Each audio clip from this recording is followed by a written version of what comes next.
Welcome to this explainer. Okay, today we are unpacking a concept that honestly has the potential to fundamentally rewire how we approach our daily lives and, our absolute biggest goals. We're looking at a fascinating framework called the architecture of empowering questions. And the core idea here is just, well, it's brilliant. It's that the questions we repeatedly ask ourselves directly dictate the actions we take. It turns out it's not just about gritting your teeth and relying on willpower. No, it's about the internal dialogue happening in our heads right this very second. So let's dive right in and see how we can actually build a better framework for our thoughts. Have you ever talked yourself out of a great idea before you even started? I mean, we have all been there, right? You get this amazing flash of inspiration. Maybe you think about starting that new business, finally writing that book, or making a massive career leap. But then, literally within 5 minutes, your own mind has served up a dozen reasons why it is a terrible, horrible idea. Boom. You're hit with that crushing wave of procrastination and self-doubt. Well, the source material we are looking at today identifies exactly why this happens. And more importantly, how we can systematically fix the whole shebang. Okay, let's dive into this. Section 1, the hesitation trap. Fear creates hesitation. To really break free from this cycle, we first need to get down to the root cause of why we just freeze up in the first place. And it usually comes down to 4 little words: what if I fail? These 4 words represent literally the most dangerous default question in human psychology.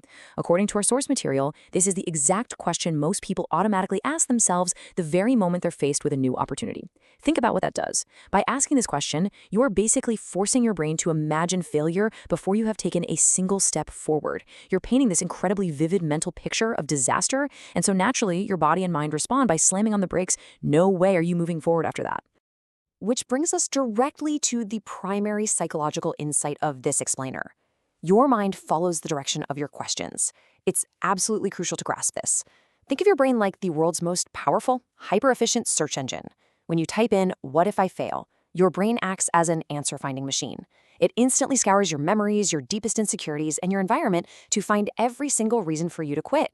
It hands you this incredibly detailed list of every potential roadblock, every lack of resource, and, every past mistake you've ever made. It's just doing exactly what you ask it to do, searching for failure. But if the mind only follows the direction of the questions, well, what happens if we change the input? That brings us to Section 2, shifting your focus. This is where we pivot from fear to pure possibility. Because here is the antidote. Instead of asking what happens if you fail, the source material urges us to train ourselves, literally rewire ourselves, to ask a single, incredibly powerful alternative. What will my life be like when I succeed? Guys, that one subtle shift in your internal vocabulary changes absolutely everything.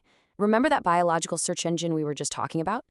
When you ask this new question, your brain immediately flips a switch. It begins aggressively looking for solutions, for opportunities, for reasons to keep pushing forward. It completely stops searching for excuses and starts searching for pathways to victory. It's a real game changer. And this brilliantly illustrates the stark contrast between the two mindsets. Left side, fear creates hesitation. Right side, vision creates momentum. Our default programming acts exactly like a heavy anchor dragging us down. But our new empowering question, that acts like a rocket engine. When you are hyper-focused on the vision of your success, you generate this incredible forward-moving energy. You aren't stuck over-analyzing the pitfalls anymore. You are propelled by the possibilities. This dichotomy right here, this is the foundation of everything we're discussing today. So, how do we actually apply this in real life? Let's look at Section 3, 3 steps to momentum.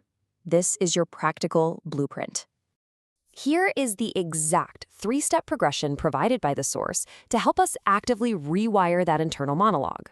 Step 1, catch your default question. Step 2, picture the outcome.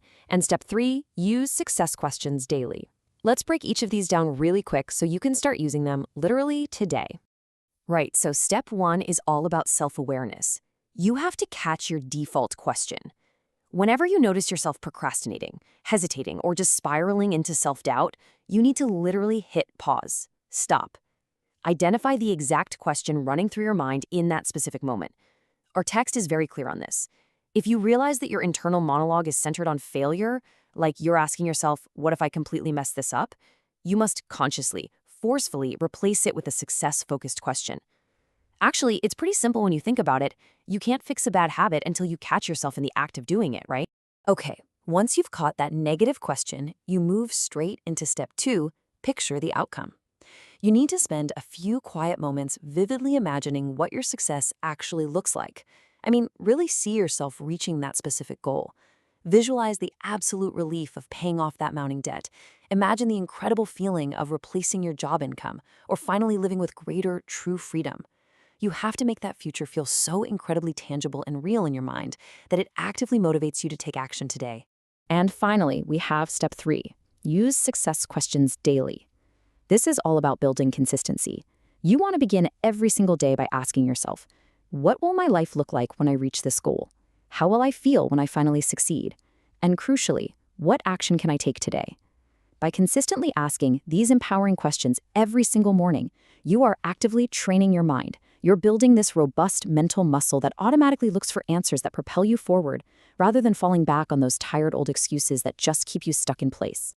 We've covered the trap of hesitation and the steps to build momentum. Now, let's bring it all together in section 4, shaping your future, the ultimate bottom line. So the crucial point is this: you don't overcome fear by waiting for it to disappear. You overcome it by changing the questions you ask yourself. Fear isn't just going to magically vanish because you politely ask it to. Honestly, if you sit around waiting to feel 100% confident before you act, you are going to be waiting forever. You have to actively overwrite that fear by stepping up and taking control of the architecture of your thoughts. Which leads us to the ultimate, inescapable bottom line of our explainer today. The quality of your questions shapes the quality of your future. It's really that simple. Stop asking, what if I fail, and absolutely demand of yourself to start asking, what will my life be like when I succeed? Because that, my friends, is exactly how you transform your entire trajectory. To wrap things up, I want to leave you with a final, slightly provocative thought. I want you to ask yourself right now, in this very moment, what action can you take today to move closer to that future? Seriously, don't wait for tomorrow. Use these empowering questions, picture your outcome, and find just one thing you can do right now to build some momentum. Thank you so much for joining me in this explainer, and I absolutely cannot wait to see the incredible future you build by simply changing the questions you ask.